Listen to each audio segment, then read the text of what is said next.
We're 99. I don't know what that means, Weki Meki, but sure, whatever. You're 99 I'm not years 99. I'm 26. Apparently Weki Meki is 99 years old, because that's what they say in their new single. What's up, everyone? It is Nate from Julie Daebak with another episode of the DaebakCast. This is episode 134, and Andrew didn't do his thing, so something's happening. He just missed. You didn't do your finger thing. I just said what number it was. Oh, sorry. I was looking. I got distracted by this clip that's playing on. Okay, tell me. Okay, 1, 3, 4. Yeah, there you go. Happy. If you don't know what the DaebakCast is, it is a podcast, a weekly podcast where we talk about K-pop and all things interesting in the Korean entertainment industry. We do album reviews most of the time, and then occasionally have topics.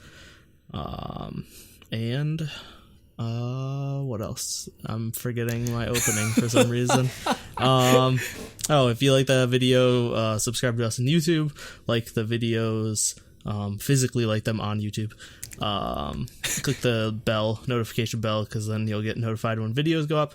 And then you can follow us on Twitter. We're on Spotify. We're on Apple, like iTunes podcast, Apple Podcast now, because it's iTunes Apple going away. It's because iTunes isn't a thing. It's just going to be Apple Music and Apple Podcasts and Apple Movies. And that's going to be weird. So we're on Apple Podcasts. So review us there, because that helps us a lot. And of course, to join our Discord, it is Mucho Lit. So we have a small Discord channel. It's a nice little community there that hangs out and talks about stuff, and meets up at KCON. If you're at KCON LA, you could have met up with our mods and a couple of our members of our Discord. Mm-hmm. So I can't afford to go there. Yeah, I don't have the vacation time to go there. Same. And so it's a good place to hang out if you want to find some cool people to talk to about K-pop.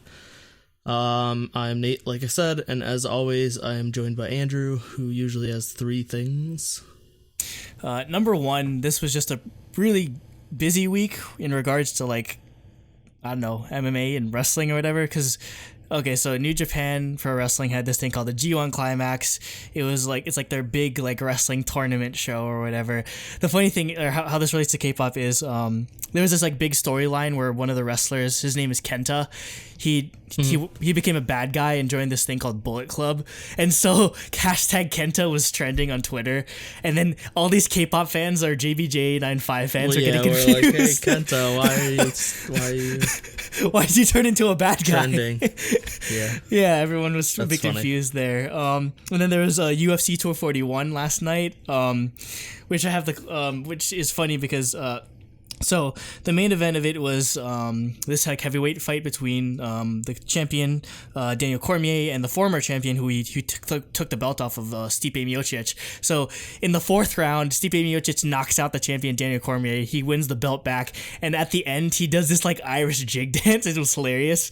So Mighty Egg Girl from our Discord decided to do some clip splicing, and he put the clip of Stipe Miocic doing like the sort of Irish jig thing to Twice As What Is Love music video. Yeah, it's hilarious. They do something similar. Yeah, they do something similar to that, so that's pretty funny. I wonder, hopefully Stipe finds it. I don't think he will, but yeah, that was funny. Yeah, I doubt it. Number 2 on the list, I guess music relevant. Tool is on Spotify now. Like, yep. That's huge news, because Tool was probably one of like the few like holdouts in terms of like music streaming. For the longest time it was like Led Zeppelin and then the Beatles, and those both of those started doing streaming. But yeah, Tool for the longest time was a holdout. So that's actually pretty cool, because I'd have to like go on YouTube if I wanted to listen to like Schism or something. I don't know any of their music. So yeah, that's cool. If you like Tool, you can go listen to them on Spotify or whatever like music streaming service you use. Apple Music. Yeah, I wonder if they're on Apple Music. I didn't check. Mm-hmm. I really don't. I only know Schism in all honesty, though. I only know it because I learned because my friend. Rock band. Yeah, Rock band, and I learned how to play it on bass, like the like that. That bass line's amazing. And number 3, Jacob's not with us again because he's actually busy with his dad's wedding. Yeah, his dad's getting married this weekend, so congrats to him. Hope everything goes well. Jake was talking about like how he had to like get like a nice suit and everything for it. So yeah, sounds fun. Yep, congrats. Apparently, Jacob talks to his dad about K-pop sometimes. Oh, really? When did he say that? No, he says he shows him like Hyuko and like other like indie stuff. Like the indie stuff. Yeah, because his dad's a big like rock music fan, so he's just like, yeah, he likes Hyuko apparently. So that's interesting. Yeah. And those are the three things. So that's all I have to talk about on that front. So yeah, like Andrew said, Jacob's not here.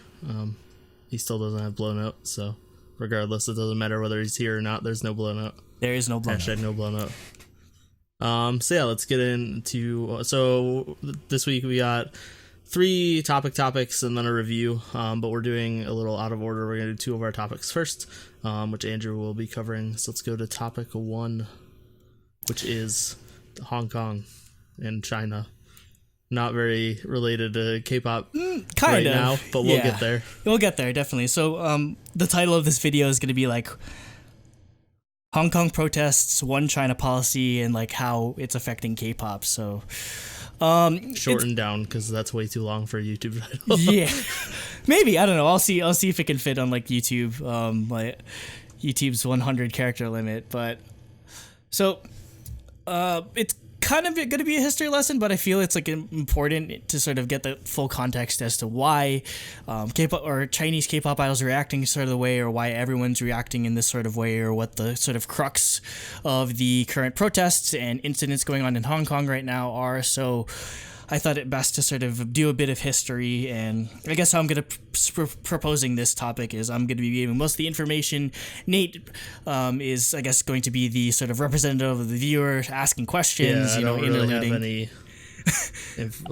I know what the average person I feel like knows. Well, maybe not the average person, because the average person's probably pretty dumb and doesn't pay attention to anything relating to foreign politics. But I have a very cursory knowledge of what the hell is going on and between China and Hong Kong. So well, I mean, okay, so I guess we could start there. Just like, what do you know in general about like the history of Hong Kong, or just like what history wise? Not much, but I just know like they're kind of like a separate state type thing where they kind of see themselves as independent of China. China doesn't see them as independent, and there's kind of just like this weird standoff of competing like claim of territory. It would be like if Puerto Rico like didn't think it was part of the US and the US was like, no, you're still a US territory. Yeah, something like that. Maintained status quo, because it would hurt China to actually go through and like forcibly take it, because so much goes through Hong Kong. But I mean, maybe, I don't know.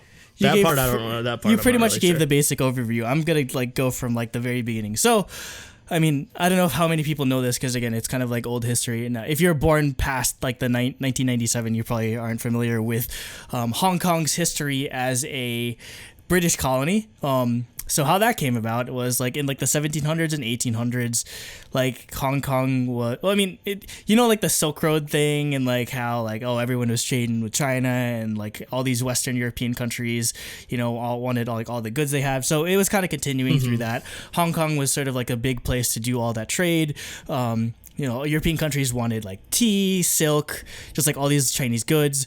And in return, they either gave them like money, like precious metals, or in the British Empire's case, they gave them opium, which came from India, because India was also a British colony. So they gave them all these drugs, opium.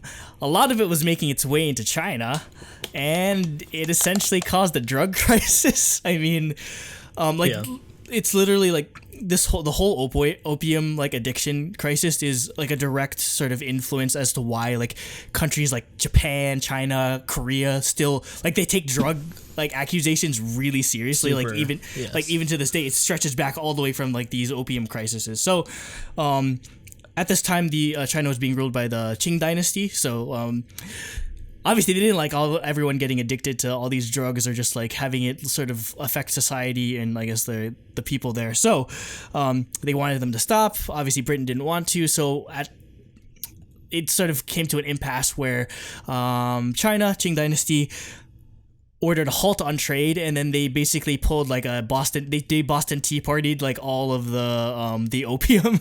Essentially, they destroyed all of it, which led to the first Opium War in 1839. So Britain, again, obviously wanting to protect their interests in Hong Kong, decided to go to war with China over it. And if you know anything about Britain in like the 1800s, they're like the most powerful empire in the whole world. Like they have the British Royal Navy is probably was probably the most powerful navy at the time. So it's safe to say that it was kind of a one-sided conflict. Like they destroyed, or I think that the death toll on England's side or British Empire side was like in the hundreds. China endured casualties in the thousands, 20,000. So yeah.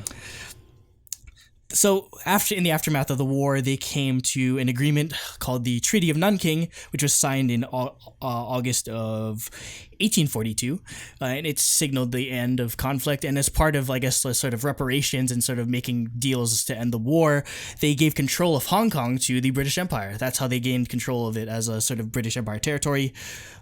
It wasn't done though. Like they ended up having another Opium War because they didn't completely sort of quell the tensions. But in that war, it was the British Empire, French Empire, and the U.S. were all involved. So yeah, safe to say Qing Dynasty got destroyed again. And in the agreement for that, the agreement was Britain got control of Kowloon. So Kowloon, I'll show some like images here for our audience. Kowloon is this sort of peninsula to the north of Hong Kong Island. Like Hong Kong itself is just like a tiny island in like the south of China, and then above that is Kowloon. So they got control of that, and then in 1898, so like 20 or so years after the Second Opium War, they bought a 99-year agreement lease to buy what's called the New Territories. So basically, that's just everything that surrounds Hong Kong and Kowloon. So just like the rest of like the landmass there, and there's some like islands and everything. So they purchased a 99-year lease, which was so it was going to expire in 1998. But before we got to that, though, basically sometime in like 1949, communists took over China. So a lot of people fled to Hong Kong to sort of just like escape the Chinese communist regime. Some people fled to Taiwan. That's basically how modern day Taiwan was established. The original like government of China essentially like fled to Taiwan and essentially set up their government there. Oh, really? Okay. Yeah, so that's why like if you that's why they're called the Republic of Taiwan, like their official name, or like the Republic of China is their official name. I mean, people were living on Taiwan, like it's not like there was no one there, and they just it's not like they did like they just civilization. Took over. Yeah, like there were people living there. Like, no, this is ours now. Yeah, people are living there like already, and they're just like, yep, we're just gonna set up New China here, I guess. Basically, after all of this happened, after Britain had control of all of these territories, you get this like really big boom period from like the late 50s, early 60s to like the 90s, and you get what's known as the four Asian tigers. That's sort of like in terms of economics. So when they're referring to four Asian tigers, you're talking about Hong Kong, Singapore, Taiwan, and South Korea. So those are like the four like big countries that were like economic powerhouses in that time. So because the thing is though, because obviously everyone was afraid of communism, Red Scare, that whole thing, no one was doing business with China. So like Hong Kong and Singapore and Taiwan and South Korea were making a lot of good business and just like making a lot of money off of that, taking advantage of that situation. So basically like all of them had like really good business laws and like export friendly government economic policies, because they wanted to appeal to like Western, like America and like Europe. They have a lot of personal freedom, economic freedom, and like a lot of good business. So Hong Kong and Singapore, even to this day, are still known as like really big financial trading hubs, because like Hong Kong has a stock exchange, Singapore has a stock exchange. That's why you have a lot of business people that are sort of based out of Hong Kong, or a lot of businesses that are based out of there. And then Taiwan and Korea, even to this day, are still big in fields like electronics and manufacturing and medicine. Like still to this day, like Korea is like their advanced medicine and like their medical science is insane. So yeah, that's sort of what they became known for. So basically that boom period lasted until like the mid 90s, until there was an Asian financial crisis in 1997 that sort of halted it. But also what happened in 1997 was they were approaching the end of that 99-year lease that like Britain made on the new territories. So everyone was kind of like uneasy about what was going to happen with that. So in 1984, the current United Kingdom decided to sort of strike an agreement called the Sino-British Joint Declaration. And basically it was just an outline of the process of, okay, how are we going to hand over like Hong Kong, Kowloon, new territories back into like the hands of China, like the People's Republic of China, because they didn't want to like hold on to the land. They wanted to give it back to them and everything. So the agreement was that on July 1st, 1987, they'd give all of the territory that they gained through the Opium Wars and everything back to China, and they would operate under what's called the One Country, Two Systems policy. So what that means is that, okay, People's Republic of China, like mainland China, they do all like the communism and socialism type thing, but Hong Kong, Kowloon, new territories, Macau, like those areas, they don't have to they're not subject to that. They basically can do whatever they're doing, and they're allowed to stay, like they're allowed to keep their current economic or like their capitalist economic structures for a 50-year period, with that with that sort of like grace period expiring in 2047. So actually there were, after when the turnover happened, there were a lot of people that were leaving Hong Kong. Like if you ever go to Vancouver, basically like Vancouver's it's like almost all like Chinese there, because pretty much everyone that had like business and like money in Hong Kong, they bought up like property and like and started like move their money over to Vancouver, just because they were afraid that the communist government would take all of it. So yeah, that's why there was like there was a mass exodus out of Hong Kong then. So I mean, one country, two systems is actually a different thing than one China policy, because that's another sort of phrase we've been like hearing thrown around. One China policy is directly related to Taiwan, where basically if you recognize one China policy, it means that even though there are two countries that are named China, there's the People's Republic of China, which is mainland China, and then the Republic of China, which is Taiwan. You're only allowed to recognize it as just like one like big whole China, and that's why like when like Chewie got in trouble, yeah, because she held like the Taiwanese flag and everything. So like any acknowledgement of that is very, it's not good when it comes to like relations to mainland China. It's why Taiwan doesn't have representation in the UN, because they are considered part of China. It's why if you see in the Olympics, they're not allowed to use the name Taiwan. They have to use Chinese Taipei, because again they're not recognized as their own like sovereign state. So that's like sort of like the prehistory of it, or just leading up to, I guess, sort of where we're getting to now. So I guess in the modern day, I guess the economic powers sort of shifted away from Hong Kong to some degree towards mainland China, because like in the 90s and 2000s, like because once we started doing business with the US started doing business with China in the 1970s, they started doing more manufacturing here. Again, everyone knows it's like the whole made in China stereotype, where everything like bad or whatever, everything cheap is made in China. You know, once they started getting a lot of that business, China started to make a lot of money. It started becoming less dependent on Hong Kong to sort of carry the financial burden for the rest of China, because places like Shanghai became really big like financial centers and like business centers, and then you have all this manufacturing happening in like South China, like near Hong Kong, and like Shenzhen and Guangzhou, which is where everything's made essentially. Like we make shoes there, you make like electronics there. So pretty much up until that point, basically when China was relying on Hong Kong to carry like all the financial burden, they were like, okay, you can have your freedom, you can do all this sort of stuff, we'll leave you alone.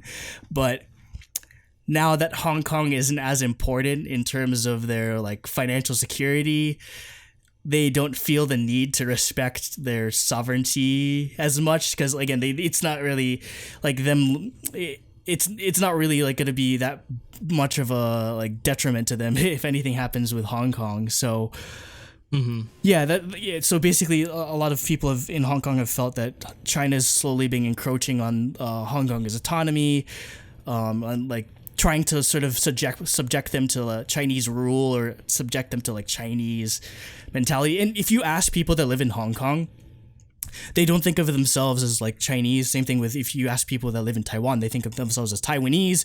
They think of themselves as Hong Kongers. They make that difference, or they try to make that difference from being like Chinese. So which obviously angers China and Beijing a lot. So that's why they try to sort of quell any of that dissidence. So are you familiar with the term universal suffrage or just suffrage in general?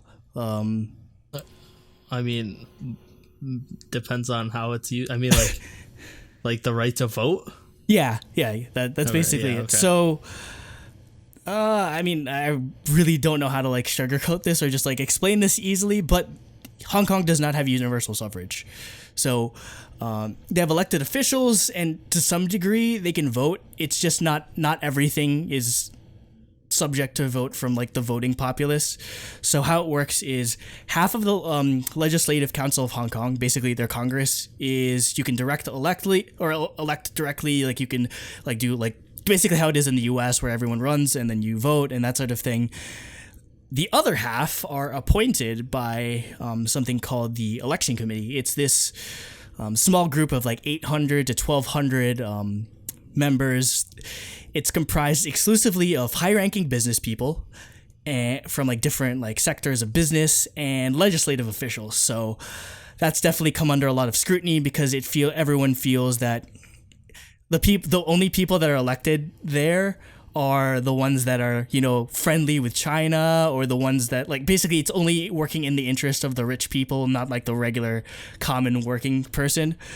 And that same election committee is in charge of electing the chief executive of Hong Kong, basically their president, the equivalent to their president or their governor, basically the highest ranking official. That's crazy that Hong Kong or Hong Kongers as citizens do not have the right to elect the highest ranking government official that's supposed to be working in their favor. A lot of this came to a head in 2014 because there was a proposal in 2014 because everyone was talking about like having universal suffrage, allowing everyone to vote. But basically the Chinese influence was, or what they wanted to do exactly was, okay, they'll let them vote on like candidate, or they'll let everyone vote on candidates, but they have to be approved by the election committee.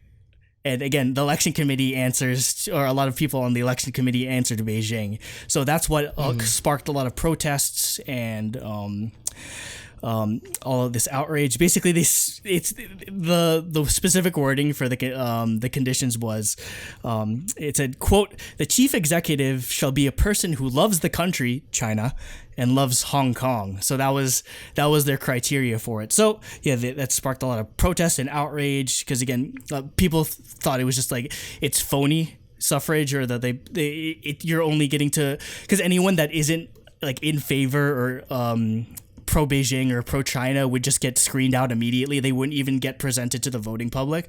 So that's why there was a lot of protests.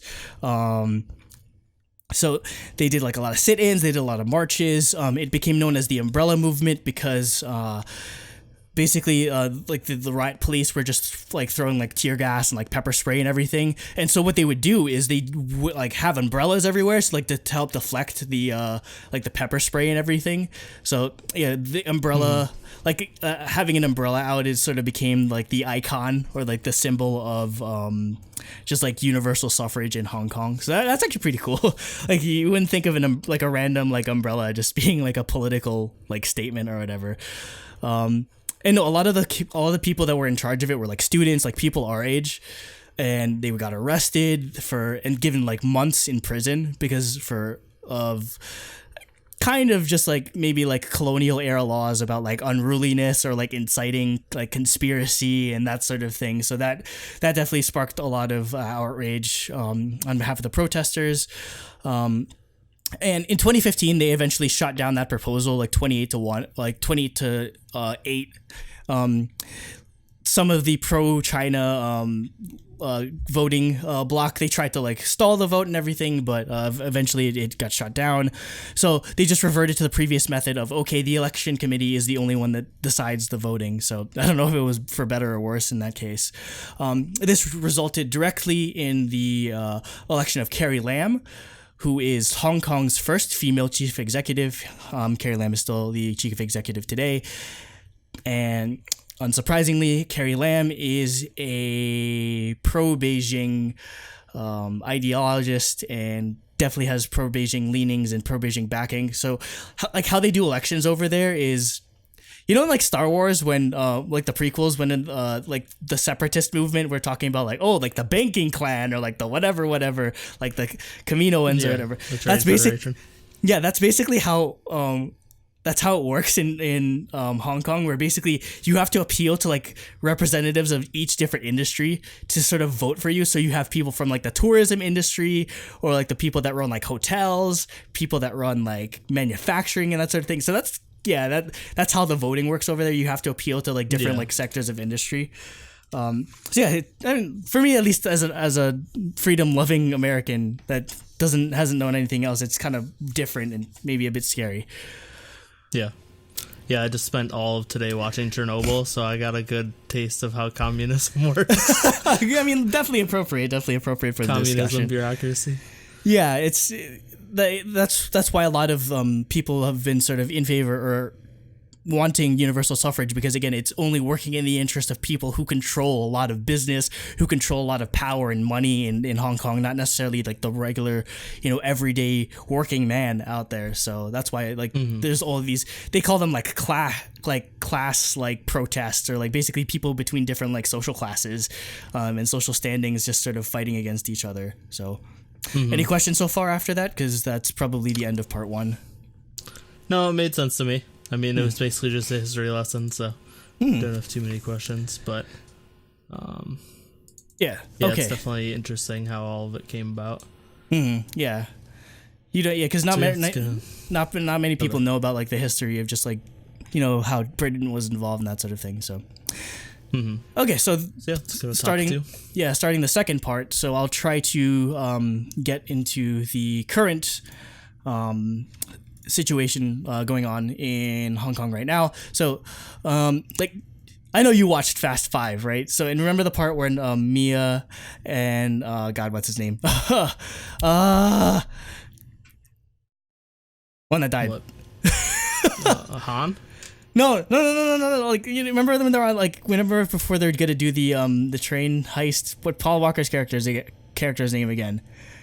Oh, Brian. See, I remember when me and Brian are on the train and they're like looking through like a catalog magazine of all these like different countries.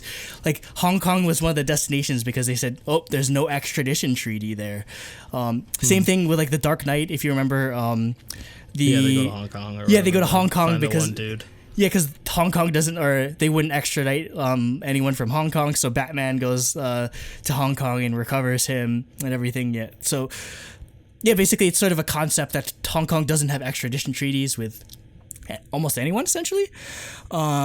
This sort of became a issue in 2018 after a high-profile murder case happened in Taiwan, which involved a Hong Kong resident who murdered his pregnant girlfriend in Taiwan and then returned to Hong Kong. So like he went ahead and like when he was confronted by Hong Kong police on whether like what the story was behind the crime, he said, yeah, I did it. Like he straight up like admitted to the crime, but Hong Kong police couldn't do anything. They couldn't arrest him. They couldn't charge him with anything because Hong Kong does not have an extradition treaty with Taiwan. So earlier this year, the legislative committee, like their Congress, proposed this bill entitled the Fugitive Offenders and Mutual Legal Assistance in Criminal Matters Legislation Amendment Bill 2019. Okay, so what all that means is basically they wanted to establish an extradition treaty with mainland China and Taiwan, so that basically if anyone does violent crimes or anything that requires like sentencing or charging, if you escape to Hong Kong, and if you live in Hong Kong and you go commit a crime over there, they'll extradite you to mainland China or Taiwan or Macau or whatever. And again, that pissed off a lot of people. So, like the reason why they were mad is because again, it felt there was another sort of way for China to encroach on Hong Kong's autonomy, and also they felt that it's like a backdoor political prisoner type deal where basically they're afraid that, you know, anyone that speaks out against China or like the government or communism, they could just make up some phony like accusation or some phony charge, extradite you to mainland China, and subject you to their laws and their courts, because the courts in China are controlled and they're run by the Communist Party itself. So chances are you're not going to get a fair shake, especially if you're someone that's like a dissident over there. So that's what most of the protesting has been about for the past couple of months. I think it's hitting 11 weeks now. And even 11 weeks later, like this picture I had up on the beginning, there's close to 2 million people attending these protests. Now, the population of Hong Kong is only 7 million people. So that's 1/4 of the entire population of Hong Kong is attending these protests. So to draw a comparison to like, if something like that was happening in the US, that'd be 81 million people, 81 million Americans all protesting at the same time. So that's the level of involvement that we're getting here from Hong Kongers. So again, most of the protests have been peaceful, but there have been a lot of serious clashes with protesters and police and government and like all this sort of stuff. They were trying to describe it as riots, which they didn't really like. It's just a lot of like violence that's sort of escalating. So just to sort of highlight some, just sort of give it an idea of like the gravity of these situations. They blockaded like the police headquarters and tried to block it, and they tried to block police cameras and everything because they were arresting activists and high profile like people in like the anti-extradition movement, and they felt that police were using too much brutality and they were injuring people for no reason. There was a student activist that got arrested for carrying a laser pointer. I know it sounds like crazy, but basically he was like a student union leader or something, and they found like 10 laser pointers in his bag. He got charged with like carrying like a offensive weapon or something, and so in response, everyone's been buying laser pointers or something like that, or just been trying to use laser pointers to sort of I guess defy the government or whatever, because their position was that laser pointers could be used to blind people, or it can set things on fire, like or they can disrupt the cameras too. Yeah, that's another thing I've heard is like, because if you shine a laser pointer into like a security camera, it'll scramble all like the footage or whatever, or it's harder to get like, because that's actually a thing that you did where basically a lot of the protesters have to wear masks and everything, because if they see your face, they have facial recognition software, and then they can arrest you and that sort of thing. So that's why there's a lot of clash over that. The craziest one for me was, and I'll show a video of this, but like be careful. This video, it has a bit of violence in it. Like this group of like men, like all dressed in white, to sort of they were all dressed in white because all the protesters were dressed in black. Sort of just, I guess, a difference in that they came with like sticks and like metal bats or like metal pipes and everything, and they went to a train station somewhere in Hong Kong, and they just started beating like anyone that was dressed in black. There were people like there that had nothing to do with the protest. They were just like journalists or like maybe like an elected official or something. I think like there was a story where like they beat a pregnant woman. Like this woman was pregnant, just standing there like in the train station, and yeah. So the idea behind, or the thought behind it, is that some of these people might be involved with the triad gangs. So like triad is like the equivalent of like Yakuza or like the mafia in in Hong Kong, and they have a lot of like power and a lot of people there, so that's a thing. Also, there's some criticism for the police because they kind of had a delayed response, so everyone thought that maybe it was organized or associated with the police and that sort of thing. There was a woman who got shot in the eye with like a beanbag round, and she might go blind and everything, and she was like a volunteer medic, so she's sort of been out there in the news. Something that happened last week was they sort of shut down the airport. They had they had sit-in protests there, and people were stranded in Hong Kong. They couldn't leave. They couldn't come out. They couldn't come in. One of the really scary things is China has been like slowly amassing, like, I don't know if you heard about this one, where like basically in Shenzhen, again, like I said, Shenzhen's just to the north of Hong Kong and New Territories. They've been assembling a lot of like military forces, and like they're doing like exercises and drills, and they have like APCs and armored like tanks and everything. And yeah, everyone's kind of scared. Maybe it's a full-on assault, but most people just see it as like sort of like a scare tactic. Show of force. Yeah, show of force. I mean, that's pretty common, especially for China. I mean, North Korea does the same thing, where they will have like these extravagant like parades and everything to sort of like scare people away from sort of messing with them. Yep. So just to go over a bit of like the demands that the protesters made to sort of, or as to what they wanted out of the situation. One, it was a complete withdrawal of the proposed extradition bill. 2, a retraction of statements from police and public officials characterizing the protests as riots. They also wanted a release of like anyone that was arrested in regards to the protests. They wanted them to establish like an investigative committee to like sort of look into police corruption or police abuse. They wanted the right to universal suffrage for both the Legislative Council and Chief Executive elections. And I guess the highest or the most popular or most important one, they were asking for the resignation of Carrie Lam as chief executive of Hong Kong. So all that we've gotten so far, again, we're filming this on August 18th. So how all we've gotten so far is the extradition bill has been suspended for the time being. Carrie Lam declared the bill dead as of July 9th, but people are still protesting because they're still afraid that, they might just be suspending it for now, wait for the protests to sort of die down, and then they'll just sort of sneak it in like in the middle of the night or something like that, and when there's no international attention to it, because right now they can't do anything like this because every major news company in the world has reporters like on the ground in Hong Kong. So yeah, they're like when the eyes of the world are watching you, it's probably not a good idea. 2, the police retracted their initial statements. Like they said, okay, only people that are doing violent crimes like throwing bricks at people or like destroying property will be charged or treated as rioters. Carrie Lam did not resign, but she did offer an apology, saying that she didn't like intend for there to be like unrest and all of that sort of thing. So that being said, now we get to, I guess, the most relevant, or I guess the most important part of this, at least in regards to our field of work. How does this relate to K-pop? So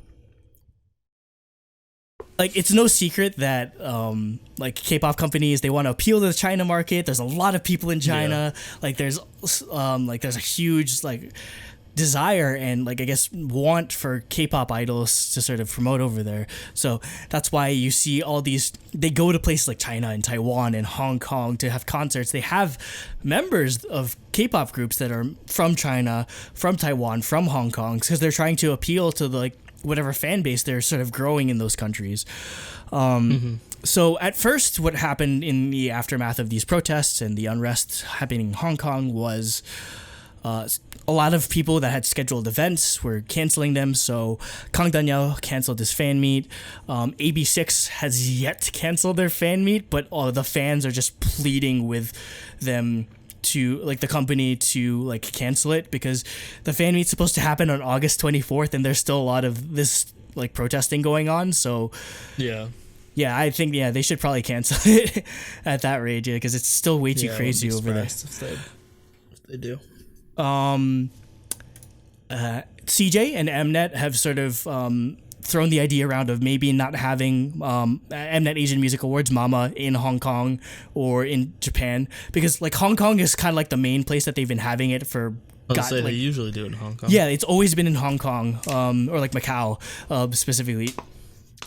They always do it there. Like that's been sort of like the home like base for Mnet Asian Music Awards for the longest time. But with all the unrest going on there, and then with Korea's relations with Japan not being in the best condition right now, like they're considering just maybe having it in Korea.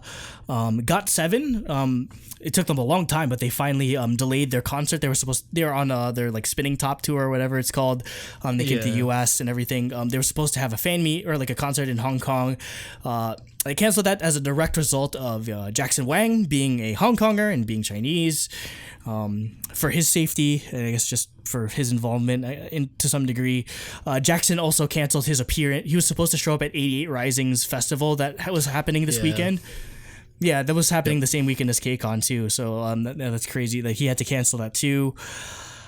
And I mean, if you know anything about China and how, I guess, things work over there and how Chinese exceptionalism or just like Chinese nationalism is, like, it's no surprise to anyone that Chinese like celebrities, idols, they're very outspoken in their support of China and supporting like China if there's any international incidents. I mean, if you remember in 2016, Faye from Miss A had this huge sort of backlash over, she posted an Instagram photo of China and included like, it's called like the 9 dash line border dispute type of thing, where like all these islands in the South China Sea that essentially are owned by the Philippines and have like Filipino people living there and working there are being claimed by China because you know what China does, like they try to claim like such and such territory is theirs even though they don't really have any like claim to it. So yeah, Faye got a lot of backlash for that when she made her comeback.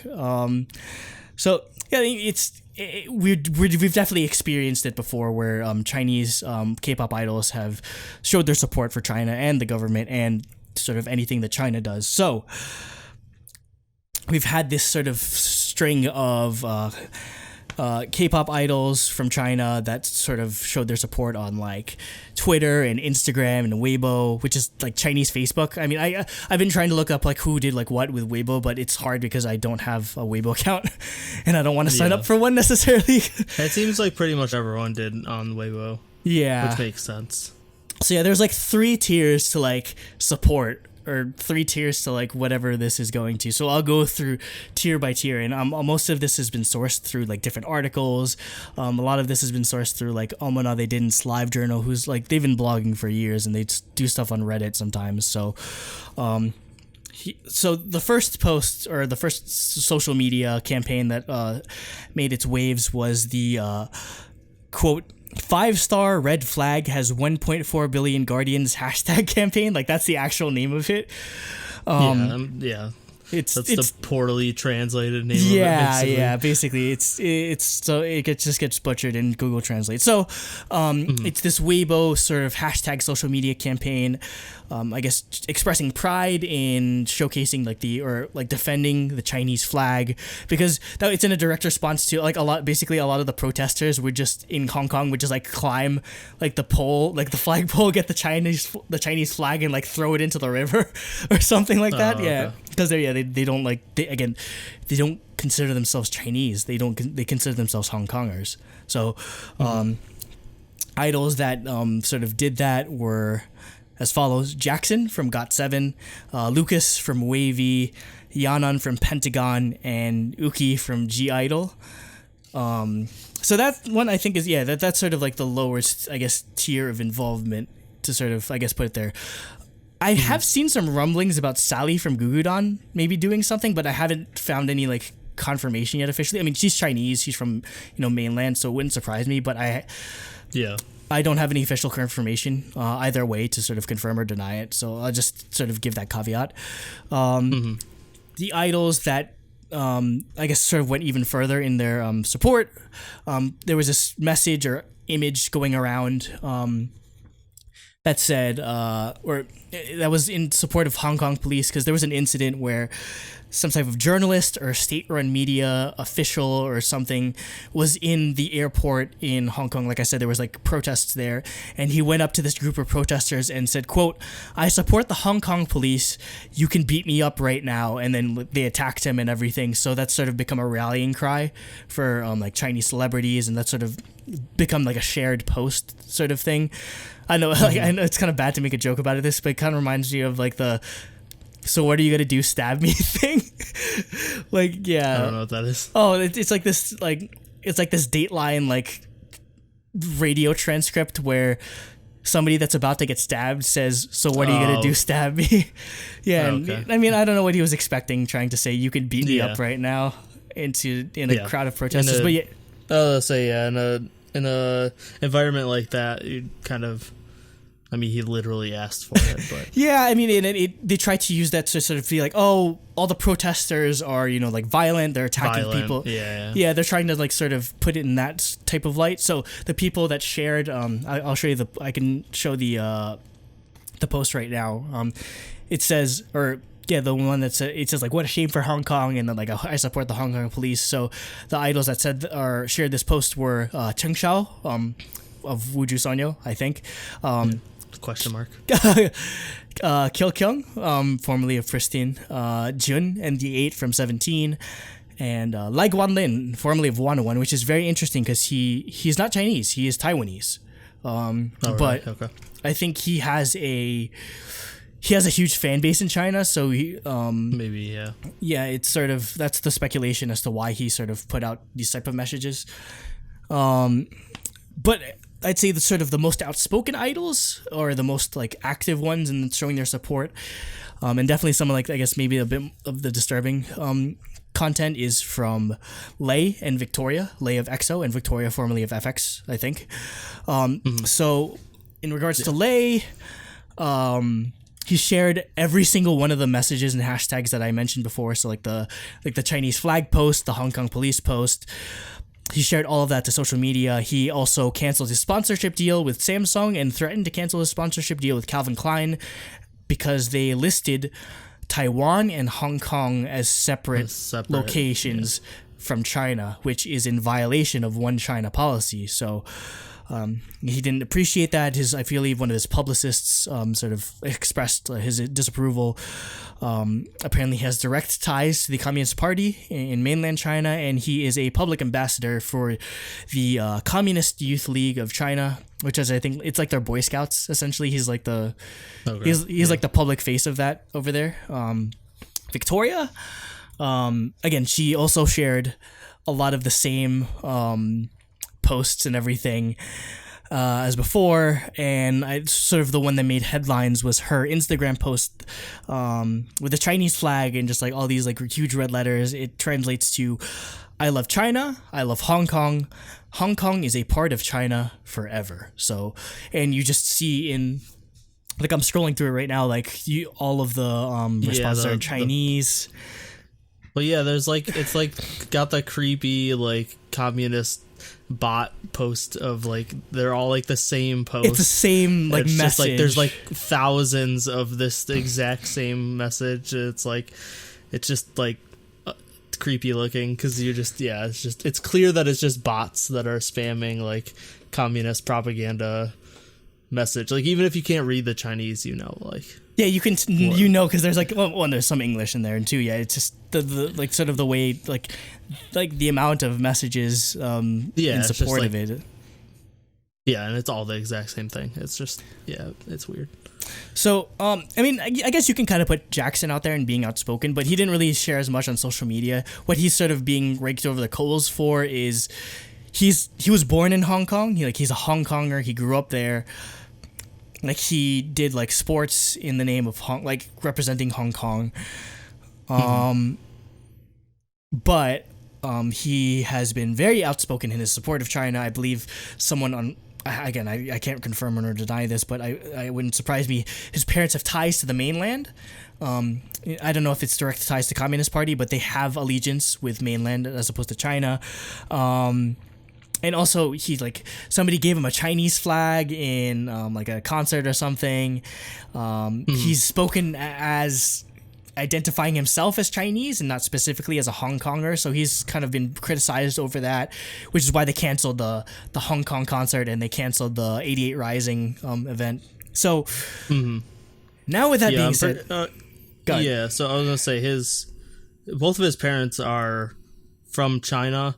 And they're part of, like, his dad's part of the Chinese national fencing team and stuff. And, like, gold medalists and stuff. Okay, so yeah. Like, they're high-profile, like, Chinese athletes. Yeah, so and both his parents. For those that don't know, like, Olympics are taken very seriously in China. I mean, to the point that, you know, they sort of fudge the numbers when it comes to, like, age for, you know, gymnasts. Like, because if you're a gymnast, like...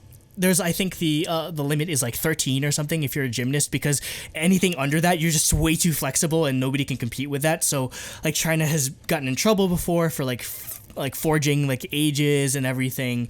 And again, they take it very, very seriously. Where like if you win a medal in the Olympics, like your whole family is set for life, essentially, for like the rest of like your days. Essentially, like they give a lot of resources into it. Like you're considered like a hero to the country if you do well in the Olympics. So yeah, it's no surprise that they consider themselves, or they identify as Chinese, being a part of the Chinese fencing team. So with that out of the way, this is now the section of the topic where we'll talk about, I guess, just sort of our reactions or just sort of how we respond to all this. So again, I've been talking for like 40 minutes, so you go ahead. Yeah. Yeah, so I mean, like I said at the start of the episode, like I don't really have I don't have a stake in this game. Like I don't have any ties to China or Hong Kong or anything, obviously. But I think like I completely understand Chinese idols like posting this stuff. I don't expect Chinese idols to be going around and being like fuck China, like go Hong Kong or whatever. Like it's clear they're not going to be supporting Hong Kong. And like I don't even really care that they're sharing stuff on social media per se. Like so okay, it makes sense and I totally understand and it doesn't bother me that they're posting on Weibo, but like my problem was with Victoria and posting on Instagram. That like, is not that's an internationally used application website. Yeah, like that's an American like social media service and like you're not gonna get a lot of support. Like what's the point? Like it just I don't know, to me like that's like to me like part of me wants to be naive and hope that the idols are just doing this because they basically have to like keep their personal gun to their head. Like I not gun to their head, but just to keep their like personal standing and like keep their fan base where maybe they don't particularly believe it, having like lived outside of China and maybe they've like this is all just speculation. Like I said, I have no idea what's going on in any of their heads. No one will ever know the full story. Behind they're not going to admit to it, like unless they become citizens of another country or whatever. But like, and just completely cut all ties to China, which they're not going to because it's a huge market and it's where a huge amount of their fans are. It's a national pride thing too. Like you'd be seen as a traitor. Yeah, that too. Yeah, you'd be seen as a traitor to the country if you leave. But like so like obviously I kind of just expect pretty much all of the Chinese idols to post these things, but when like Victoria posting on Instagram, to me that shows like she's all in and like I don't know what you gain from posting on Instagram. Like you're pissing off like you can. It's a safe bet that most of your international fans, like Western fans at least, aren't going to support China. Like they're not gonna like agree with this, and so you're just like basically gonna be losing a ton of Western fans and losing a ton of respect from Western fans, and you're not gaining anything. Like if you post it on Weibo, like that's good. Like China, like all the Chinese fans people know. Yeah, you're not gonna gain a bunch of support from Chinese people from posting on Instagram because like it's not a Chinese like. You're not preaching social to the media choir service. There. Yeah, you're preaching exactly. You're preaching to the angry mob. That's like if you're all in on it, sure, that makes sense. That's you want to tell the whole world like, hey, I'm supporting this. But like, I don't know, it just definitely made me lose respect for her. It's hard to say because, like I said, like you kind of expect them to support this, and like I don't want to get too into the like personal, like I don't know if that makes sense. Like it's like I don't want to get super into the personal like thoughts of like this stuff, but yeah, it just that rubbed me a little the wrong way. Like I think it's something people should know about, but when you have a like such an impressionable fan base as K-pop idols do, K-pop is like probably up there in terms of impressionable fan bases. Yeah, it's all exactly. Like 13-year-olds. And like Victoria, maybe not so much because FX hasn't done anything in like 5 years, and like her fans aren't the youngest fans around anymore because newer K-pop fans just don't even know who FX is really. But still, like you just like. But Lay and the rest Lay, yeah, Lay, exactly. It's just like you gotta it when you're it's so weird to like. It just feels wrong to be posting such clear like propaganda like type things when you have such an impressionable audience. So like that was what I didn't like about it. Like Yuki and like all of them posting just stuff on Weibo, like I expect that. Like that doesn't bother me because they're not gonna not say anything because they'll get shit on for that.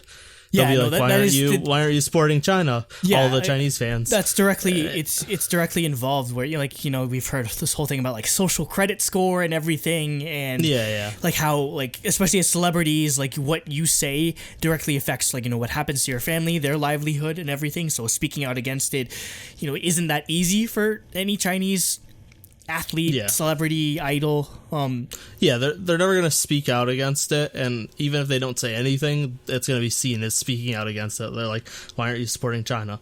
So that I totally understand. When you like post it, like what Victoria posted on Instagram, like her fans, like K-pop fans aren't gonna know the ins and outs of all this like political conflict and like what side each side means. They're just be like, oh, Victoria supports China, I'm gonna support China. Yeah. And it's like, but because people don't think for themselves anymore. Yeah, because I mean that's why like the position of being an idol is so that's with great power comes great responsibility. Yeah, exactly. Like what you say is what like thousands and millions of little girls and little boys are just gonna follow blindly. Like if Jackson wears Fendi, everyone's gonna start wearing Fendi. Like it's that simple to for some people. So yep. So that's what bothered me about it.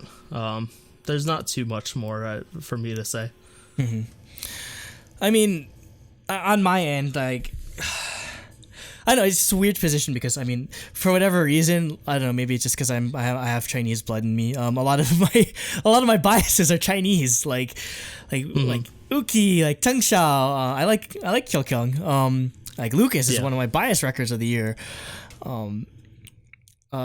Victoria, she's great. She's a great idol. Lay, he's done great music too. A lot of these are my biases.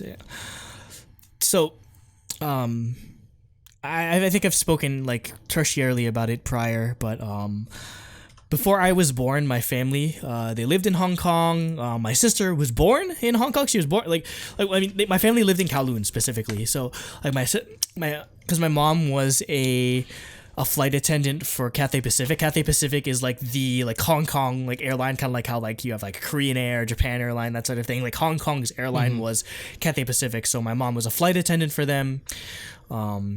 Like they lived there from like the late 80s to like the early 90s until they moved here and had me in the United States. My aunt and uncle, they worked and lived in Hong Kong. My parents, they haven't kept up with them, but they have friends that live in Hong Kong. And I have Chinese blood in me, so my dad grew up learning Cantonese. He has like a Cantonese name. He has a Chinese name. Our name again. My grandfather came from southern China. He emigrated to the Philippines and married my grandmother. Yeah, I have to say that I have personal involvement in this situation would be an understatement. That'd be the understatement of the year. So it puts me in like the worst predicament where like I have these idols that I love and care about, but they're doing these things that, you know, directly affect me and my family, or they're in support of things that directly affect me and my family. And I don't know, that's just, yeah, it's just been tough for me to sort of just come to grips with this, just because I love a lot of these idols so much, but some of the stuff they're saying is just horrible. And I mean, that's why I sort of tried to tier things in sort of what type of messages they were sharing. Because I mean, I'm not as mad, quote unquote, at like, I don't know, Uki or like Changsha or whatever. Because I mean, I feel like a lot of them, again, if you know anything about China, it's where they have state-run media. They're sold on the idea that China is the most powerful and greatest nation in the world.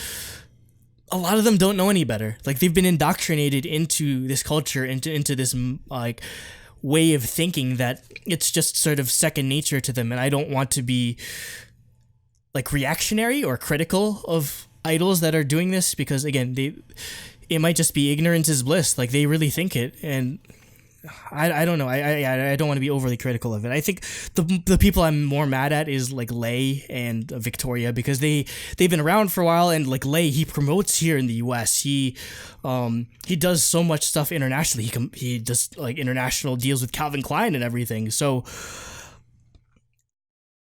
I don't know. It's just, again, like to follow up on what you were saying, basically, where it's just there's something disturbing about K-pop idols, sort of these Chinese K-pop idols weaponizing. That's a term really for it. They're weaponizing their influence and their status to sort of shape thinking with their fan base and for people that don't know any better. And it's just been the craziest thing seeing on Twitter, like people like ignorant as bliss, like K-pop fans that don't know anything, like trying, like coming out and defending like Victoria or like Lei or whatever. Like XOLs are really like up in arms about defending him and everything, and it's just like there's the cognitive dissonance, I feel, is just so great between people that might be outspoken about someone like Trump and like what he's doing, and yet they're supporting an idol that's clearly like spouting Chinese propaganda. Like, there's just so much cognitive dissonance in that respect, and I don't know. Yeah, it just makes me so worried for, again, all these impressionable kids that don't know any better, and that they're buying into. And I mean, that's what China wants exactly. That's why they get so many of these high profile idols and celebrities and athletes and movie stars to buy in, because they know the influence that they have isn't just restricted to China, it's worldwide. And the more people they get to buy into the fact that China is the number one country in the world, like perception's reality, the more people they get to buy into it, the better for China. I mean, even regardless, I'd say no one gets off scot-free, I guess, in terms of, like, even if they're doing it unwillingly, again, you do have, I feel, a responsibility as an idol, as a celebrity, as someone with influence to sort of guide and sort of direct your fans to a good moral way of living. Like, I don't know, I really don't know if I personally can't listen to them anymore, and I know I can't do that, because it's our job here on Truly Daebak to like listen to everything objectively, regardless of bias, unless it's something like really egregious. Yeah, we never inject bias into anything we do. Like, I try, at least for me, I try to listen to everything and review everything objectively when it comes to music, or I try not to let like my personal feelings for something or a group or an artist like get in the way of, is this music good or not. And it's just very hard to do that, again, when all these like idols are just sort of in favor of things that I'm against or that I oppose. So yeah, that's just sort of been the conundrum for me, and I don't know, I feel for everyone in Hong Kong like dealing with this. I feel for, you know, my parents, like they only lived there for a couple of years, but they consider Hong Kong to be just as much home as, you know, the Philippines was to them. They hold like those memories. Like my dad just like my dad just loves talking about like his time in Hong Kong and all the crazy shit he'd get into, or just like my mom like raising my sister in Hong Kong, and like they'd go to like, they do like horse races, and like they do all this like crazy stuff, like going to Macau and everything. Like they speak so fondly of the memories there, and just hearing about all of this breaks my heart, like, because I know that there's people that they care, and it's a place that they care and love about. There's people that they care and love about over there that, might be at risk. Yeah. And I guess to sort of wrap up the whole conversation, I mean, as to like my outlook on maybe what might happen here is, like I explained it in like the whole history sort of thing. The handover happened in 97, and China will gain sort of, or the grace period's over in 2047, and I think once that agreement was signed, I feel their fate was sealed ultimately. I know that's not what most Hong Kongers or most people want to hear, but I feel the international community, or us as non like Hong Kongers, not like directly on the ground there, there's not much we can do to help outside of throwing behind our support. I mean, I applaud, like, Hong Kong citizens have just been insane in their devotion and their willingness to sort of defy oppression. Like China's huge government, scary and everything too, and like they're willing to give their lives for something that they believe in. They love their autonomy. They love having these personal freedoms. They don't want to be subjected to it, and they're putting their money where their mouth is. A lot of people like here in America definitely rail on and on about that, but they're not willing to put their words into action. And so I applaud everyone in Hong Kong for being willing to do that. I'd say, yeah, it's a really tough situation though, because pretty much all China has to do is just wait out the clock. Essentially, they're playing keep away, like it's basketball. All they have to do is keep quiet, don't like step over the line until 2047, and they can do whatever they want. Essentially, I mean, some people have been like throwing around the notion that this might end up in like a Tiananmen Square 2.0, but China, I don't think, would risk something like that, because the last time when Tiananmen Square happened, the Tiananmen Square massacre happened in 1989, China became an international pariah. Everyone was boycotting them and everything. China knows that like if they do something like that, their economy will collapse, and like all of their international relations would just be destroyed. So I think they'll continue to toe the line like they're doing now.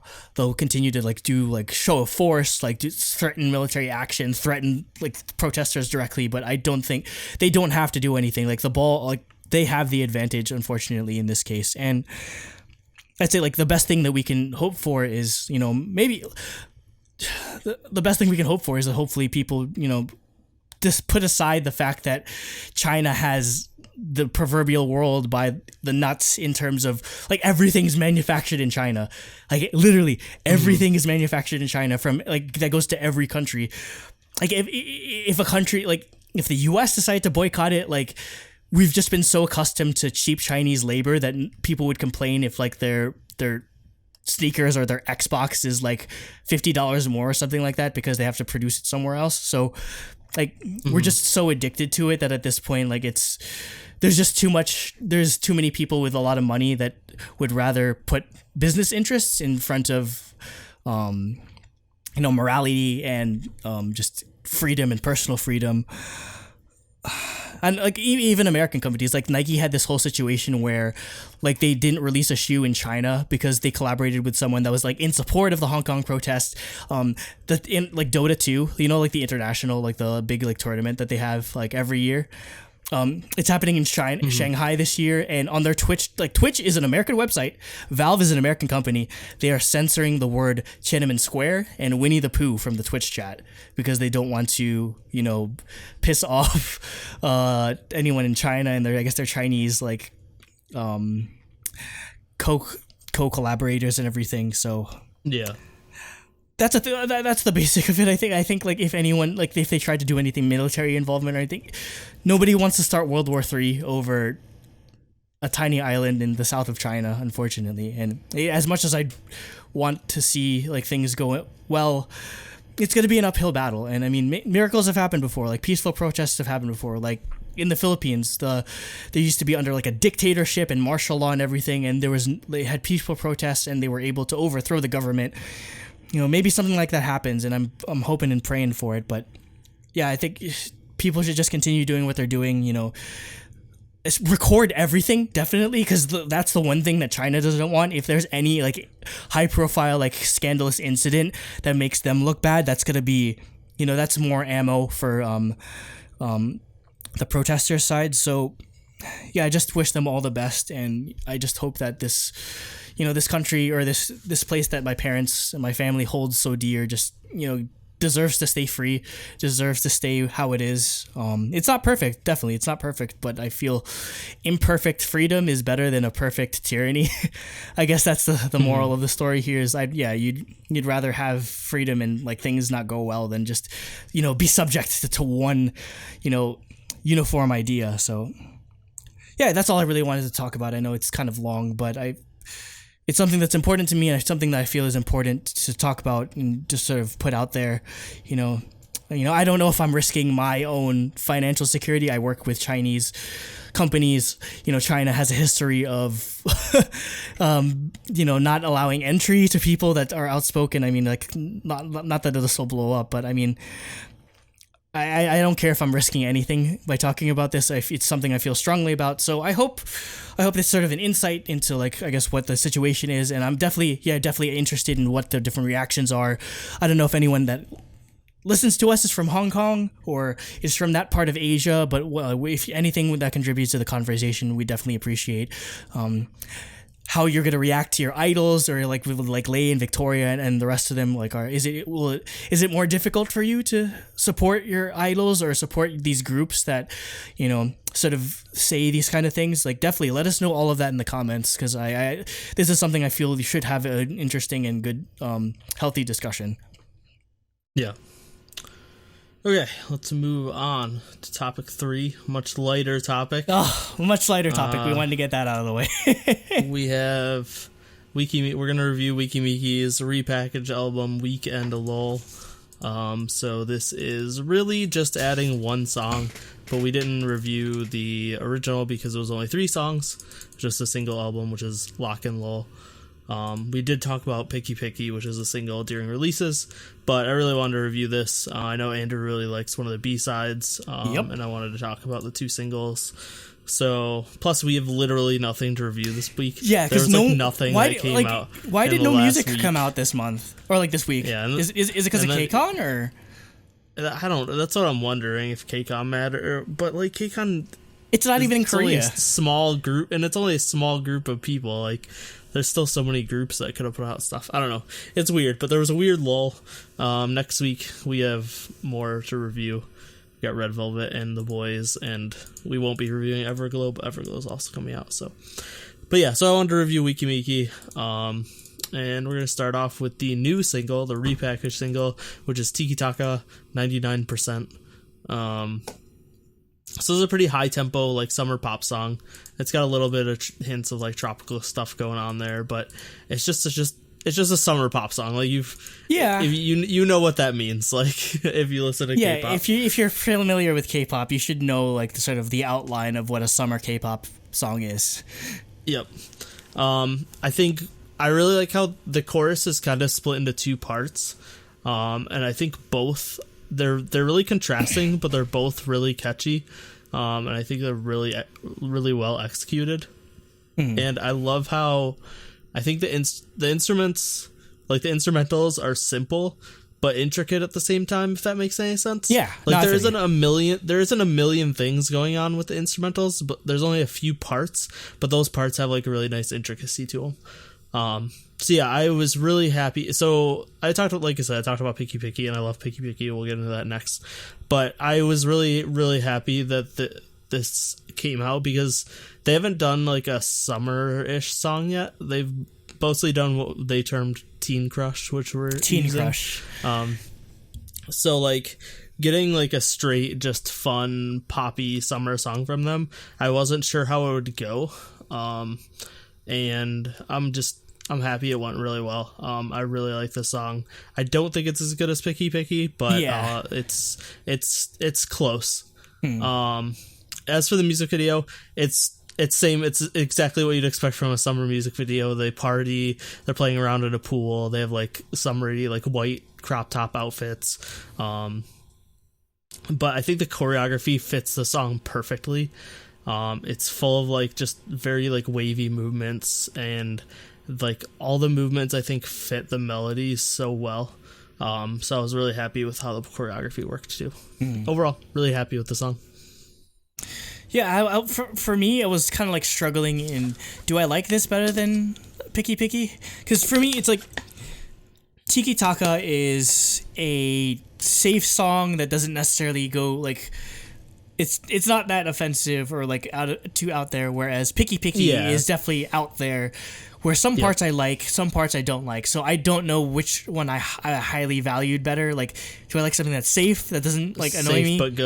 Safe but good, or something that's like some parts that's good, experimental. Experimental. And I think I'd still kind of put Picky Picky. I'll get into that later, like why I like Picky Picky better. But I mean, I do enjoy this song. Like, it's really catchy, especially with like the chorus, like the Tiki-Taka a little more, and like even the chorus itself it's a lot more vocal heavy than I'm used to with Weki Meki. Because like if you look at all like their songs, like I don't like a girlfriend or whatever, it's like a lot of like, I don't know, just like not singing to some degree, if that makes any sense. I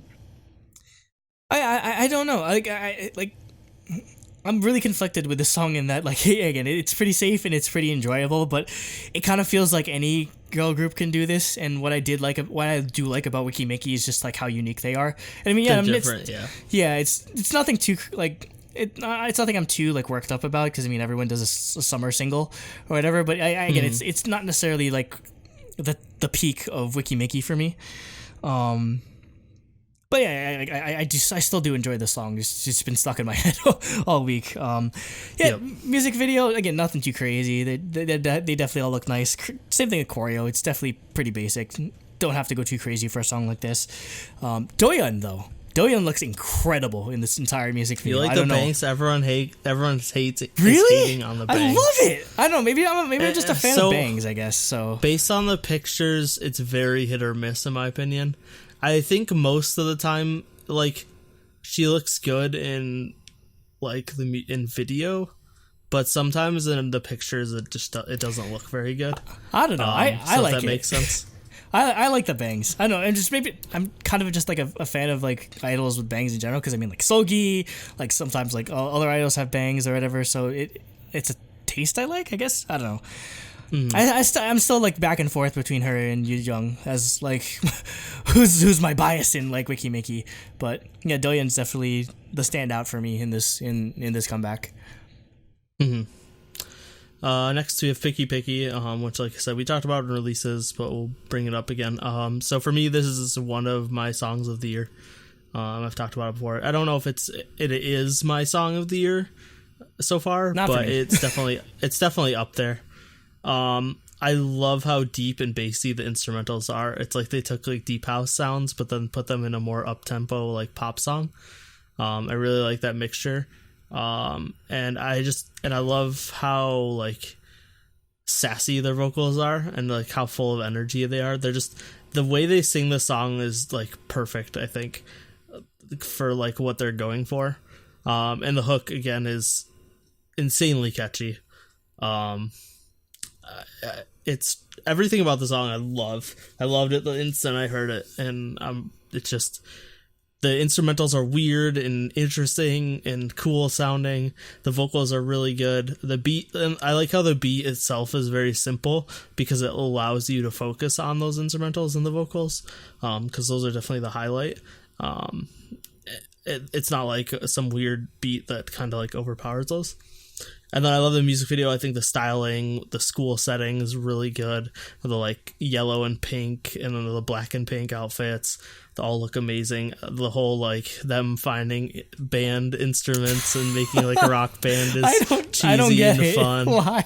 It's cheesy and fun. And I think the choreography is amazing too. I think their choreographers like just fit these songs, like just like both of these singles, like the choreography fit the songs really well. So yeah, everything about it, love it. One of my favorite songs of the year. Like I said, I mentioned before that I like this better than Tiki-Taka, despite my issues. And I guess to sort of bring light to those issues would be, like, again, I agree with you that hook, that I'm so picky, like party's just been stuck in my head for so long. And it's probably one of the catchiest hooks I've heard in a long time. And we listen to a lot of K-pop here, so, you know, that's saying something. I'd say where it sort of falls flat for me in the verses necessarily is I do like how like super like bassy and deep that like that synth is.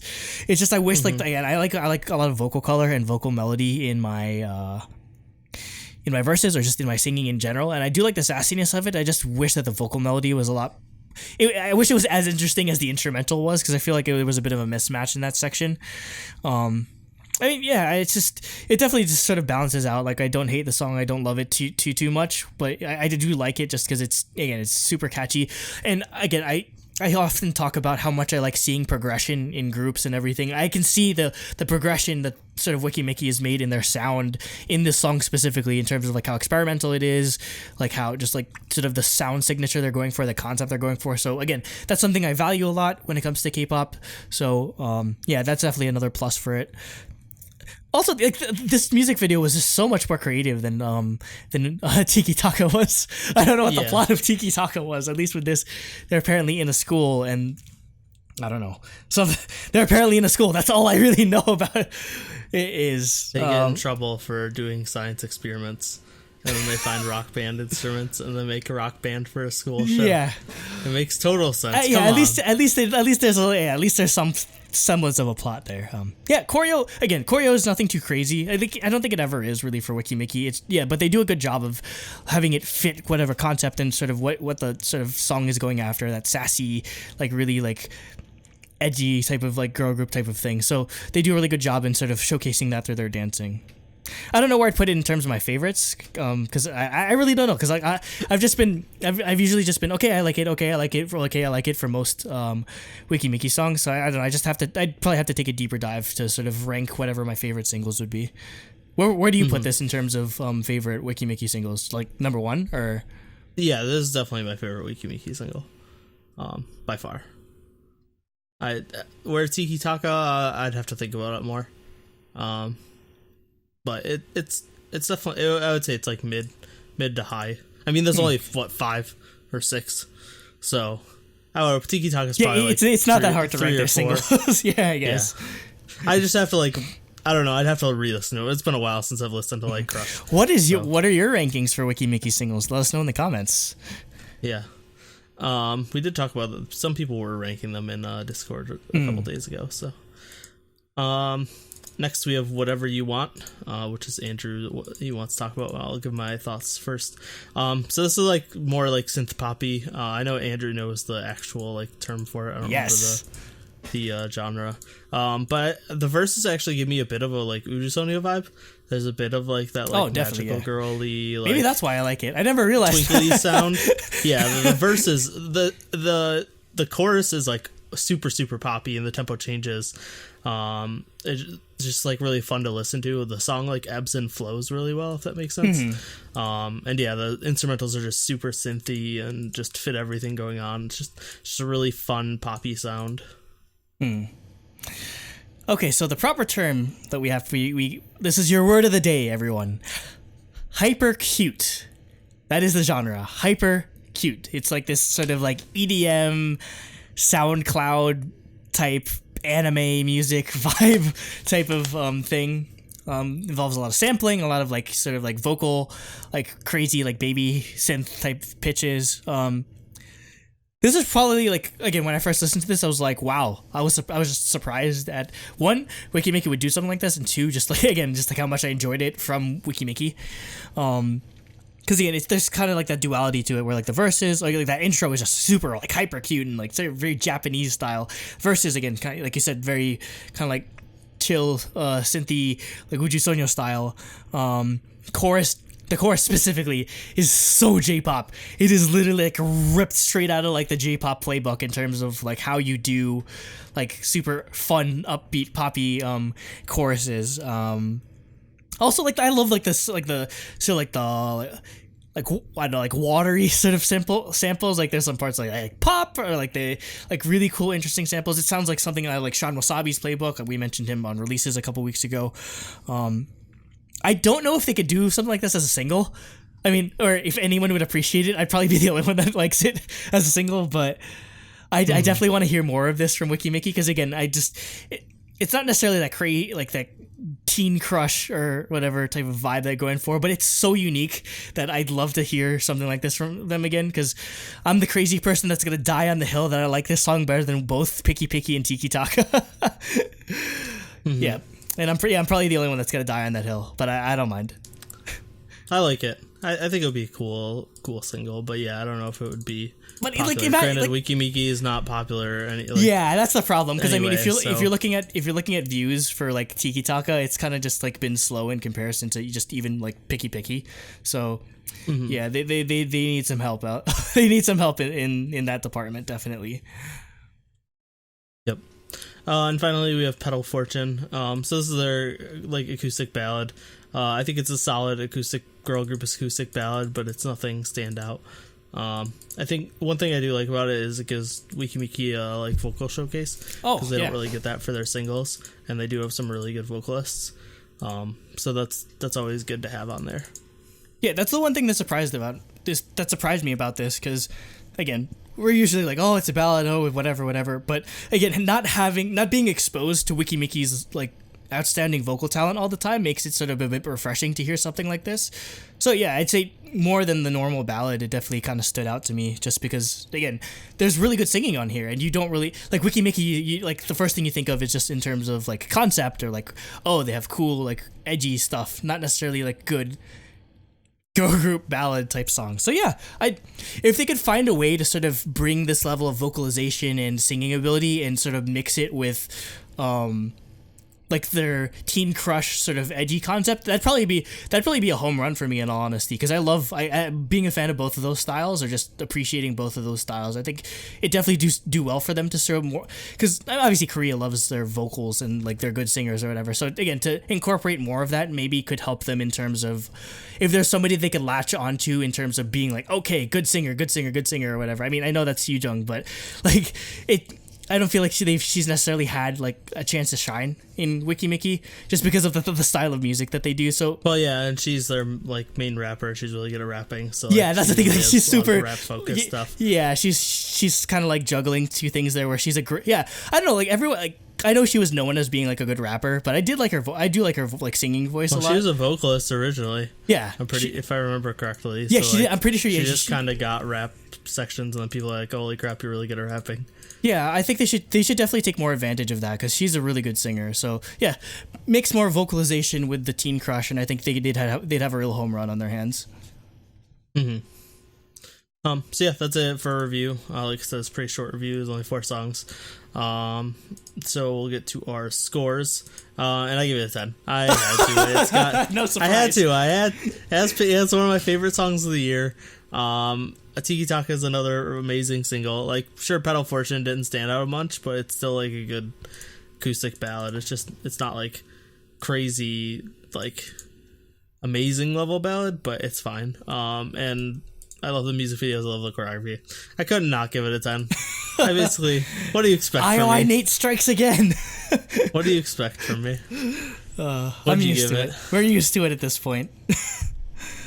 For me, so I gave, for the 2 singles, basically it's just like one score for Tiki-Taka and Weki Meki, another score for whatever you want in Petal Fortune, essentially is how I ended up breaking up. So 2.5 out of 3.5 points for single. So yeah, that's pretty much like where I'd put them. Is like, I like them, nothing too crazy out there for me, but again, yeah, Weki Meki is pretty solid. I don't think I haven't been to anything, nothing of their singles at least has been too overtly just repulsive or just like boring for me. Like they always do interesting stuff. So yeah, I'd rather they do interesting stuff and some of it be hit or miss than they just do like hella safe stuff all the time, because there's too many girl groups that do that anyway. So I mean, I know it's kind of like I feel like Weki Meki and Gugudan have the same problem where they just do like really like out there stuff sometimes that it's hard for them to build a fan base. But I mean, it doesn't appeal to the mass audiences. Yeah, but I mean, like, again, me being, I guess, the hipster I am, it's the way it appeals to me. So 2.5 for single, 2.5 points for album. Again, that's most of that's just definitely towards whatever you want, and some of that's for Petal Fortune.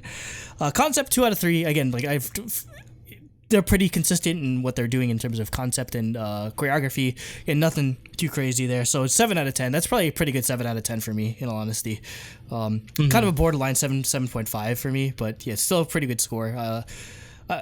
Hopefully, though, I don't know if they'll have anything in the fall, but I'd be interested to see where they follow up from this, because... Probably not, because IOI come back in October. Yeah, they'll be too busy. So. But, yeah, maybe that's actually going to be interesting, is, like, how will...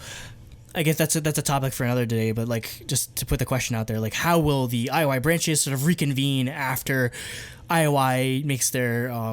comeback or whatever? Are they going to try to copy IOI comeback? Are they going to try to do their own thing as usual? Like, how will they respond to reaction in that sort of way, which will be interesting, and we should probably discuss for another time. Merge all the groups and make a 40 member yes group, if we can do just merge, just do it like AKB48 style, where it's just like 40 members, but you have like team A, team K, team B, and you just basically just turn like the IOI branches into that, and just they all do the same song, just with like different members. Yeah. Okay, do that, please. And Cooper's score gave a 7.5. 7.5. So what was it? I don't know what the breakdown was. 10, 7, 7.5. Divide that by 3. No, I meant Cooper. I didn't know what Cooper's breakdown was. Yeah, this is an 8. It averages to an 8. It averages to an 8. So yeah, pretty good score for Weki Meki. Definitely let us know in the comments what your thoughts are on either Tiki-Taka or Piki. I guess what you think their position is. Like, if you think they have a good outlook. Who should my bias be? Should it be Yoojung? Should it be Doyeon? I don't know. I don't know. I both like them for various reasons. Why not both? Am I allowed that many? Like, what's the rule again? Because it's like 8. It's 8 members. Every 4 members. So you're shoot! So I can so I'm in the clear. I can stand both. Oh, that works. That works fine for me. So yeah, if there's anyone else I should bias, definitely let me know in the comments. Yep. Okay, so we'll get to topic 4, which will probably be fairly short. Yeah.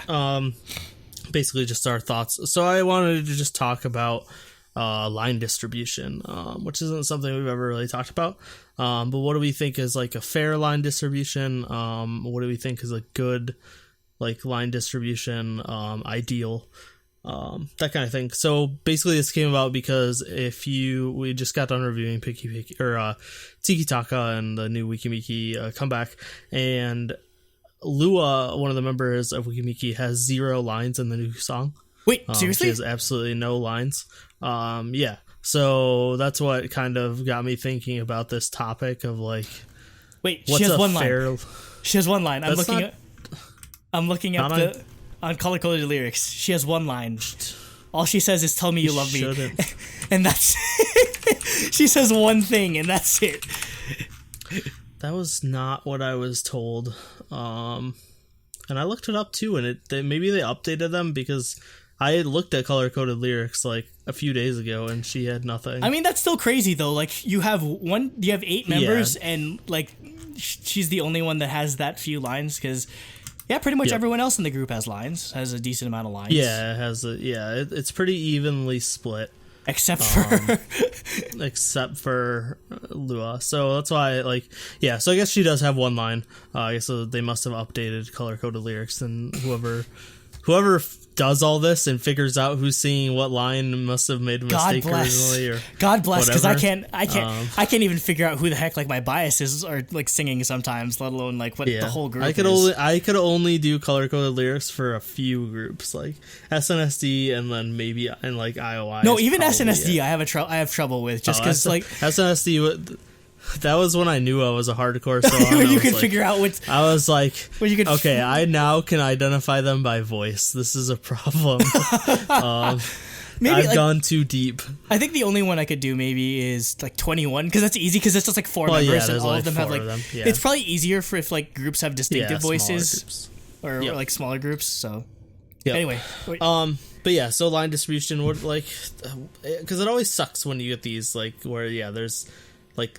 We've talked about it before with like it happens a lot more often with foreign members. So like G-Idol and GWSN both had this issue with Mia and Shua, like where they didn't their first few comebacks, neither of them had a lot of lines, and we think part of that might have been just because they were both foreigners, still learning maybe Korean. their Korean skills weren't as good, and like their pronunciation wasn't good or whatever. This is different because Lua's Korean, so like it just like obviously you're gonna have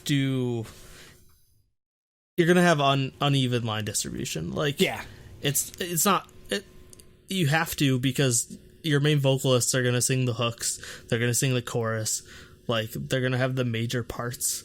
So obviously not everyone's going to have the same amount of lines. Your main vocalists are going to get more lines. And I think that's kind of balanced out by the rappers getting their own verses and dancers usually getting dance breaks. Like, they balance it out that way. Yeah, that's why I don't think I'm too like hung up about line distribution all the time. It's just because like if it's done with a purpose, like if it's unbalanced for a purpose, or like if such and such person has more lines because they're a good singer or whatever, if the ultimate goal of it is to like further enjoyment or further the quality of the song, I think it's okay. I mean, I don't like if somebody only has one line, I mean, I usually just maybe like it's okay, but I usually like having everyone at least have a few lines. But I don't mind if somebody has like the majority of the lines necessarily, just because again that's why everyone has different positions. Like, you have singers, you have dancers, you have visuals. They stand in the center and look pretty. Yeah. Yeah, I'm the same way. Like, line distribution's not something that bothers me very often.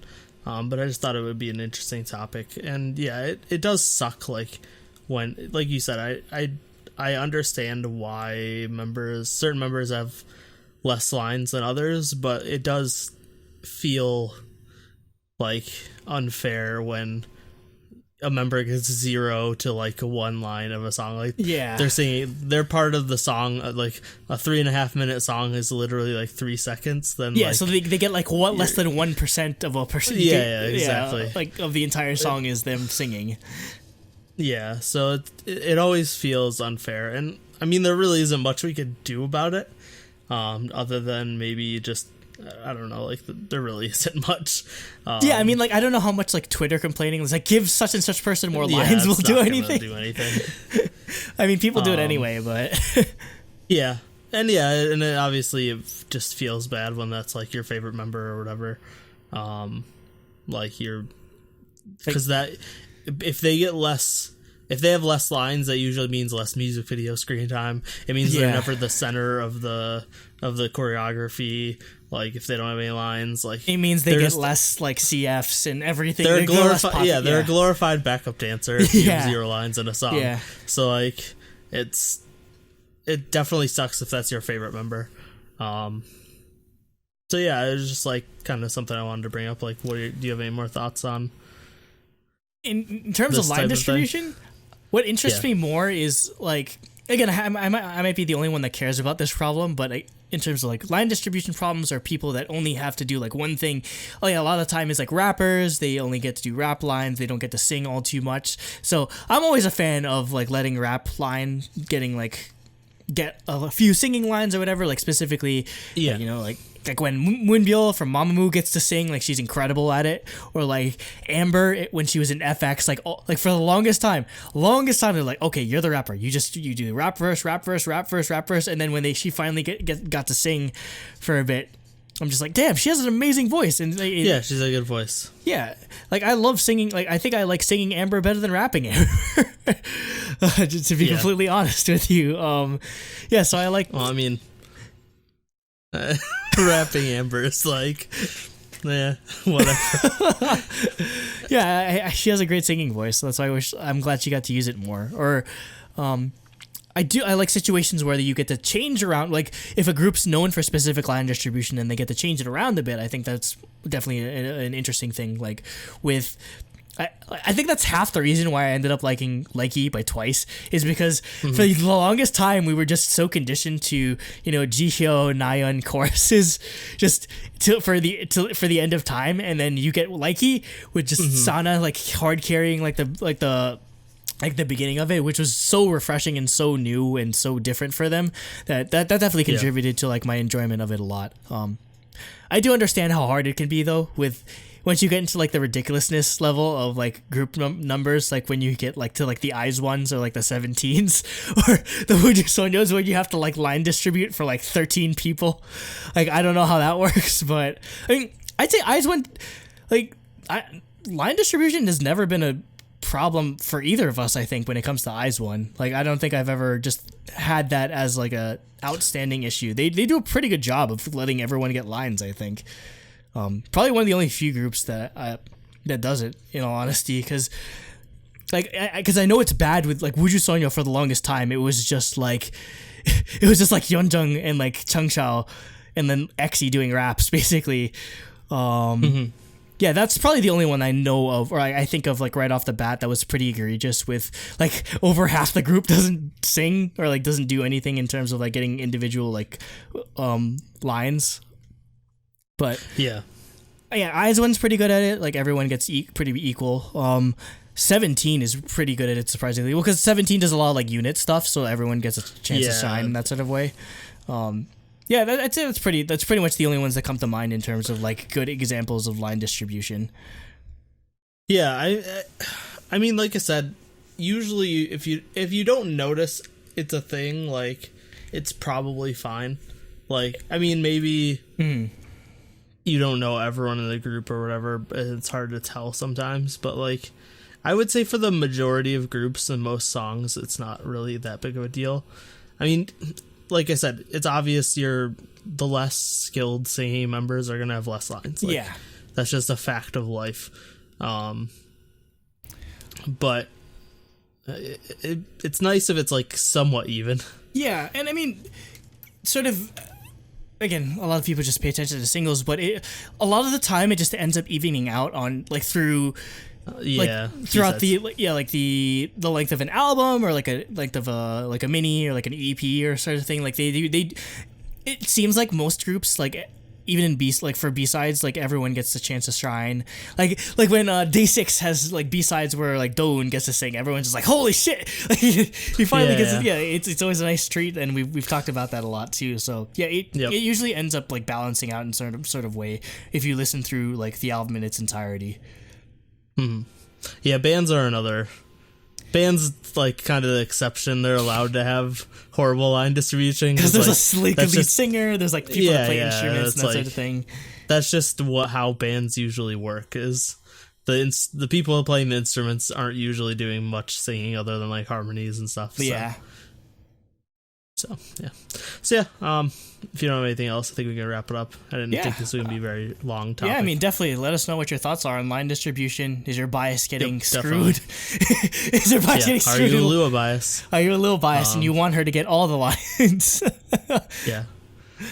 Yeah, are you someone that does color-coded lyrics type stuff? I definitely love to interview someone that just like goes through the process of this. That would be interesting. It's like how many times do they have to listen to the same line over and over again to be like, okay, this is okay, this is this member, or okay, this is this member. Like I don't think I'm that good yet. And then you get into the parts where there's two people harmonizing, and sometimes they even figure out which two members. How can you tell? Yeah, it's like it's like black magic type stuff. So yeah, definitely fascinating. Yep. So that's it for episode 134. Like I said at the top, if you enjoyed the episode, like us, like the videos, subscribe to us on YouTube, click the notification bell, follow us on Twitter, review us on iTunes, that sort of thing. And of course, join our Mucho Lit Discord to come hang out with us, talk to other fans of K-pop, and we just talk about anything in there. There's a billion channels that are not always related to K-pop. There's gaming and sports and stuff like that. So it's just a nice little community to hang out in. And we do fun stuff like song ratings, where by the time this goes up, the female soloists will be due. So hopefully people do that, because it's a long one. A lot of fun things, like share drunken messages, video messages. Yeah, that was interesting, but we'll leave that for the Discord. Love you, Paige. So upcoming next week, it's gonna be me, Baron, and Sam. They went to KCON LA. They're there right now. So we're gonna talk about that, as well as review Red Velvet and the Boys. That should probably be a Lunacast, now that I'm thinking about it. I don't know. Well, it's only a small part of it. We gave IZ*ONE. Yeah, we gave IZ*ONE the produce cast treatment. Then it requires a bunch of like editing stuff that I can't do unless you're gonna edit it. I can edit it for you guys. Don't worry. Just do the overlays. just. I can do it. Don't worry. Well, I did though. Yeah, whatever. So yeah, that'll be upcoming. 2 weeks after that, I won't be available, so Andrew will have to figure that out. hopefully Jacob can show up at some point. He has to go back to college at some point. Yeah, he has to go back to school at some point, so he's gonna get access to he goes fast back internet to school. And once he goes back to school this year, he actually has his own room, so we don't have to worry about any disruptions or anything. He unless somebody wants to cheer for Jiwoo like they did back in 2017. Yeah. Unless people just randomly go screaming in the hallways, but yeah. That's it. And thank you and good night. I don't know. Nope. I didn't have anything to say other than stay. No, that would be. I was going to say stay throbbingly communist. Throbbingly communist. No, but that's the opposite of what we were going to say. Hong Kong, we're thinking about you. We love you. We throbbingly love you. I'd have to be honest though. At first blush, like I didn't really like the song just because I don't know. It's definitely a song that kind of took some growing to sort of. I'm surprised you like it at all. I mean, yeah, like if you know me, I pretty much hate anything that's Tropical House Moonbaton. Like I find it